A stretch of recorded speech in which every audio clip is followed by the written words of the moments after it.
Assalamualaikum warahmatullahi wabarakatuh. Welcome back to my channel Faris Official. So hari ni warga Pakistan jual aiskrim. Warga Pakistan jual aiskrim, tak ada lesen. Macam mana dia boleh berniaga ni? Mereka berleluasa. Warga Pakistan tak ada lesen. Nampak? Jauh perjalanan mereka. Nampak warga Pakistan? Minta mohon. Warga Pakistan bawa motor tak ada lesen. Pakai helmet mengalahkan orang Malaysia. Nampak ni? Nampak? Tayar dah botak. Jauh berjalan ni.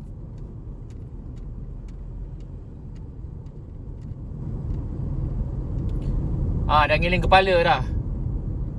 Laju. Tengok dia pulas minyak tu. Pulas minyak habis.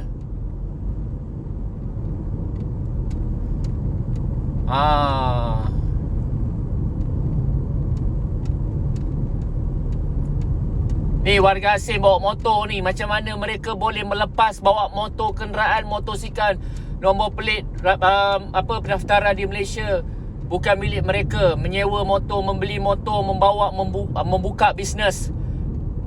Buka bisnes aiskrim, masuk taman ke perumahan, keling bunyi loceng. Macam mana mereka masih berleluasa lagi ni dekat area Sendayan ni, Negeri Sembilan. Jauh mat bawa motor ni. Daripada mana ni dia ni?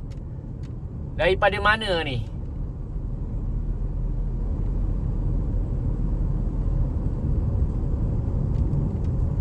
Tengok dia pulas minyak, nampak? Dia pulas minyak. Motor tak laju mana apa, pulas dia lebih.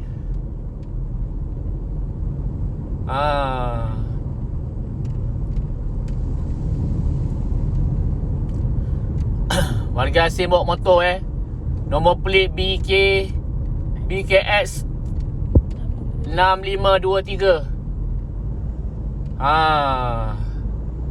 Warga Pakistan masih berleluasa mereka, warga asing, binatang asing datang ke Malaysia. Dah makin naik kepala dah sekarang. Ni area nak ke Sendayan, Masjid Sendayan. Makin melampau-lampau dah mereka sekarang ni. Orang Malaysia pakai helmet kena tahan.